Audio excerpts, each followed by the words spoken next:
आप अपनी बात को बहुत ही बेबाकी से रखने के लिए जाने जाते हैं, तो एक और इंटरेस्टिंग कहानी ये आम पब्लिक में, आम फिजाओं में है, मुझे लगता है ये भी आप आज बता ही दीजिए। एक समय ऐसा आ गया था कि आप प्रधानमंत्री बनने वाले थे, आपका नाम सबसे आगे था और बनने में सिर्फ एक कदम बचा था। सोनिया गांधी ने कुछ दिक्कत वहां पर पैदा कर दी। वो क्या धोखा दे दिया उसने। क्या हुआ था? उस समय मैं जनता पार्टी का अध्यक्ष था और अभूतपूर्व घटना हुई थी कि मैं चुनाव जीत गया तमिलनाडु से, ब्राह्मण तमिलनाडु से अकेला। आपने तमिलनाडु जाकर चुनाव? हाँ जी, हम ये किस साल की बात है? ये 1998। ओके।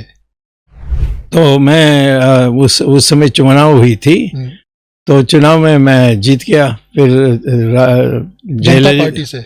जनता पार्टी अकेला जी। और जयललिता तो वहाँ कुछ नहीं थी। और बाद में जब चुनाव के परिणाम आए तो उन्होंने हमारे साथ गठबंधन की। फिर भाजपा की संख्या कम पड़ गई, तो उन्होंने जयललिता से पूछा कि वो आए, तो उन्होंने कहा मैं स्वामी के बिना नहीं आऊंगी। तो इनको मानना था और इन्होंने सौदा की थी जयललिता ने कि मैं फाइनेंस मिनिस्टर होऊंगा, तो उन्होंने ये भी मान लिया। मुझको भी बुलाकर कह दिया कि भाई हमारे आपका बहुत पुरानी रिश्ते हैं, अब पुरानी बातें भी ऐसे हैं जो भूलना चाहिए, सबका भाषण दिया और प्राइम मिनिस्टर बने गई, अब तैयारी करिए। ये अटल बिहारी वाजपेयी के शब्दों में। ओके। परंतु राष्ट्रपति के पास जाकर लिस्ट में मेरा नाम नहीं, तो लिस्ट से नाम ही हटा दिया आपका। फिर क्या हुआ? मैंने कहा कि मैं जब जनता पार्टी में हूँ, मैं जनता पार्टी अलग से रखूंगा और इसका विरोध करूंगा और इस सरकार को गिराऊंगा।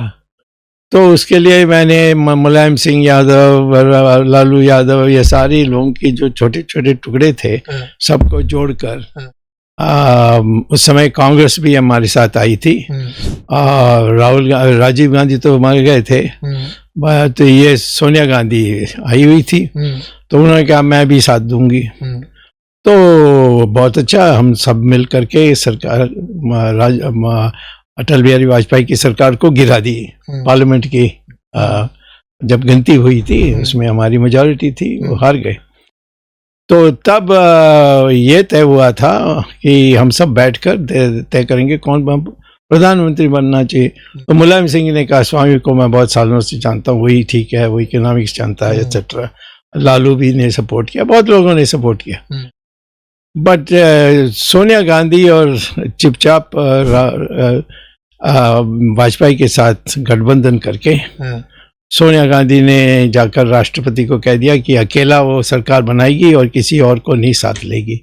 अब उसके पास मेजॉरिटी नहीं थी, तो प्रेसिडेंट ने इलेक्शन डिक्लेयर कर दिया। यानी दो बार धोखा हुआ आपके साथ। पहले अटल बिहारी वाजपेयी साहब ने आपसे कहा हाँ वो आपका नाम होगा। धोखा तो ना, देखिए राजनीति में धोखा होते रहता है, उसमें मजा है।